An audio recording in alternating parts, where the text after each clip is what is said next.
Good morning बच्चों। कल की वीडियो में हमने फिल्ट्रेशन के बारे में और बहुत सारे और टेक्निक्स के बारे में पढ़ा था, कैसे हम मिक्सचर को सेपरेट करते हैं। चलिए आज हम और स्टार्ट करते हैं, और भी चीज़ें पढ़ते हैं। हमने डिकेंटेशन, फिल्ट्रेशन, सेडिमेंटेशन, इन सब चीज़ों के बारे में पढ़ चुके हैं। आगे बढ़ते हैं। इवापोरेशन। अब इवापोरेशन क्या होता है? Add 2 spoons of water to salt in another beaker and stir it well। अब आप क्या करिए, एक बीकर लीजिए और उसमें क्या डाल दीजिए, 2 चम्मच नमक डाल दीजिए और उसे अच्छे से मिला दीजिए। Do you see any change? क्या आप कोई चेंज देखते हैं in the colour of water? उस पानी के कलर में, जिस पानी में आपने सॉल्ट को मिलाया है, उस पानी के कलर में क्या आपको कोई चेंज दिखता है? Can you see any salt in the beaker after stirring? तो आपको जैसे कि पता है पानी में नमक घुल जाता है, तो ऐसा तो नहीं होगा कि नमक नीचे बैठ जाएगा, नहीं। आफ्टर स्टिरिंग, उसको मिलाने के बाद चम्मच से कुछ भी नहीं होगा, ऑलरेडी वो पानी वैसा ही रहेगा, लेकिन उसमें नमक है, ध्यान रखिएगा।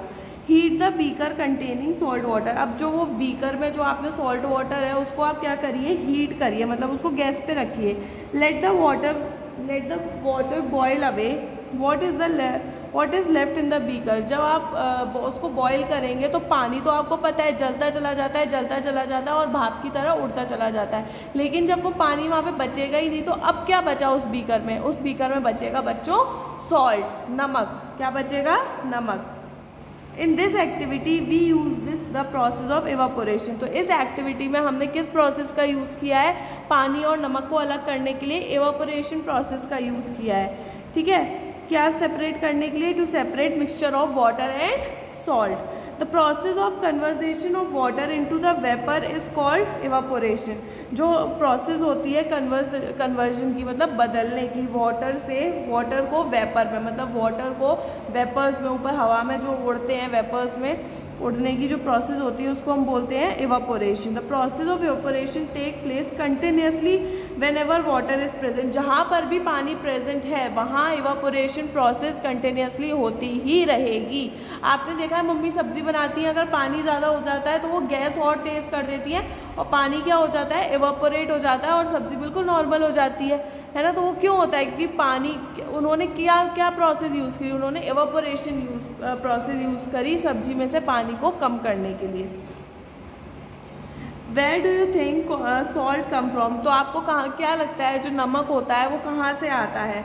सी water contains many salt mixed in it. जो सी वाटर होता है, समुद्री पानी होता है, उसमें बहुत कॉमन सॉल्ट होता है, बहुत नमक होता है। When sea water is allowed to stand in shallow pits, water get heated by sunlight and slowly turns into the water vapor।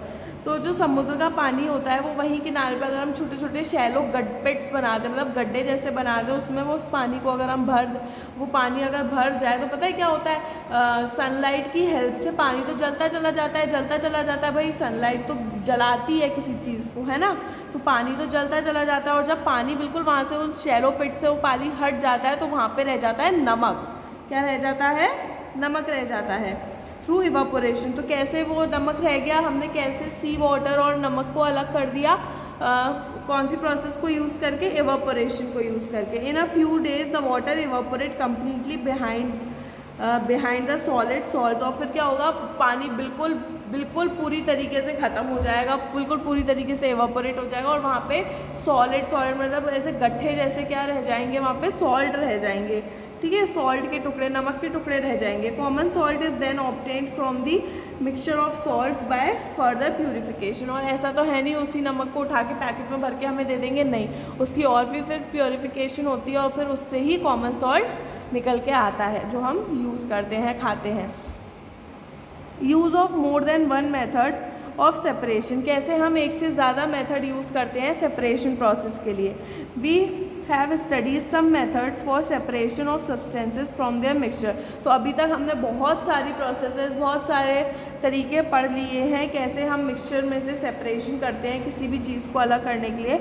Often one method is not sufficient to separate the different substances present in a mixture. तो अभी तक हमें ये तो पता चल गया है कि एक ही मेथड यूज़फुल नहीं होता है हर मिक्सचर के लिए, बहुत सारे मेथड्स होते हैं। In such a situation we need to use more than one of these method. तो इसमें से हम मतलब हर सिचुएशन में हमें किसी सिचुएशन में हमें ऐसे आ जाते हैं कि हमें एक से ज़्यादा मेथड्स को यूज़ करना पड़ता है। जैसे कि देखिए take a mixture of sand and salt. तो अभी आपने एक मिक्सचर लिया किसका, सैंड और सॉल्ट का, मतलब मिट्टी और पानी का, वो सॉरी मिट्टी और सॉल्ट का, ठीक है। हाउ विल वी सेपरेट, और हमने मिट्टी और सॉल्ट को मिला दिया। बताइए hand picking material, hand picking method से क्या आप मिट्टी और सॉल्ट को अलग कर लेंगे? नेक्स्ट टू इम्पॉसिबल, कभी नहीं कर पाएंगे। We already saw that hand picking would not be a practical method for separating this. तो हैंड पिकिंग जो मेथड है वो सुटेबल नहीं है इस मिक्सचर को अलग करने के लिए। Keep this mixture in a beaker and add some water to it. तो हम क्या करें, इस मिक्सचर को किस में रख दें, एक बीकर में रख दें, ठीक है, और उसमें थोड़ा सा पानी मिला दें। Leave the beaker aside for some time, और कुछ देर के लिए बीकर को साइड में रख दें। Do you see the sand settling down at the bottom, और अब आप क्या देखेंगे, जो सैंड है वो नीचे सेटल डाउन हो जाएगी, बॉटम में बैठ जाएगी। The sand can be separated can be separated by decantation and filtration. तो जो सैंड है भाई वो तो डिकेंटेशन प्रोसेस से हो जाएगी। हमने क्या किया था, सैंड और सॉल्ट को मिलाया था और उसमें फिर हमने पानी ऐड कर दिया था, फिर हमने उसे कुछ देर के लिए रख दिया था, तो जो सैंड थी वो नीचे बैठ गई। उसके बाद हमने डिकेंटेशन प्रोसेस यूज़ किया, हमने ऊपर का पानी हटा दिया और कुछ फिल्ट्रेशन प्रोसेस भी यूज़ करी, तो हमने पानी और सैंड को बिल्कुल अलग कर दिया, ठीक है। सैंड हमने इस तरीके से अलग कर दी।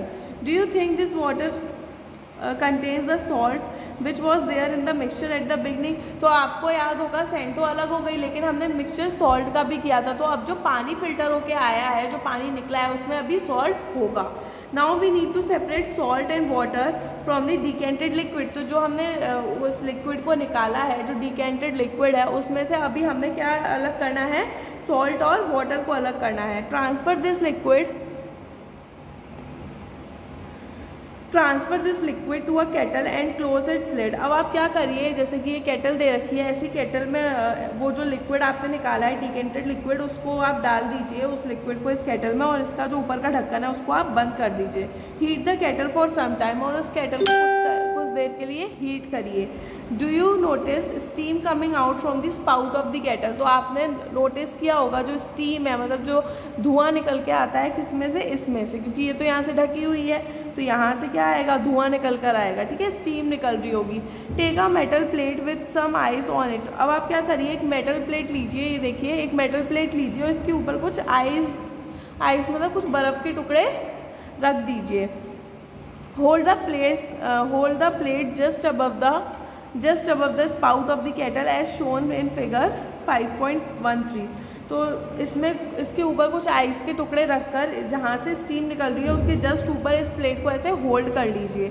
वॉट डू यू ऑब्जर्व, क्या आपने ऑब्जर्व किया? Let all the water in the kettle boil off. जो वाटर था पूरा केटल में, क्या वो बॉयल ऑफ हो गया?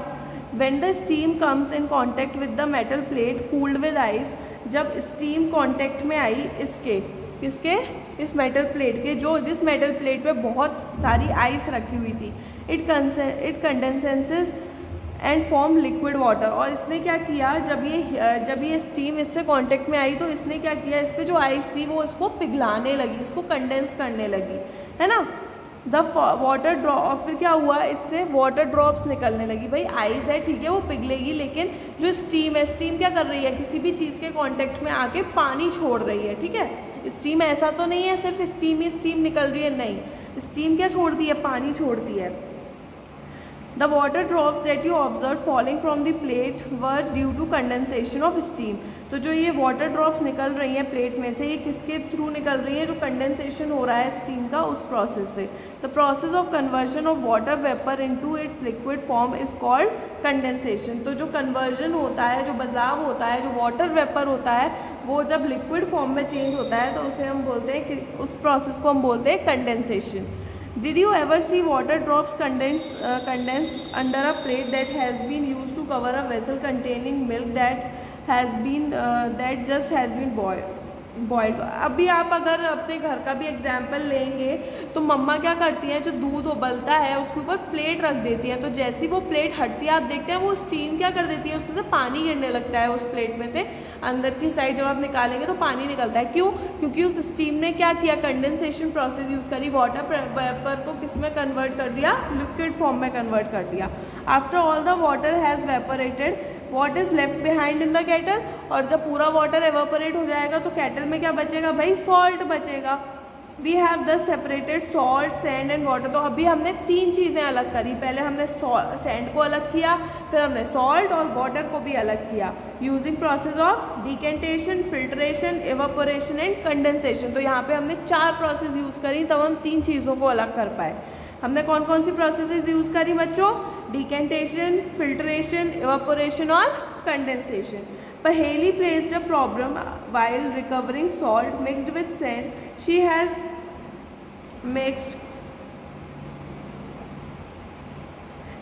mixed a packet of salt in a small amount of sand. उसने क्या किया, पहेली को कुछ प्रॉब्लम हुई, उन्होंने जो सैंड है उसमें एक पैकेट ऐड कर दिया, किसका, सॉल्ट का।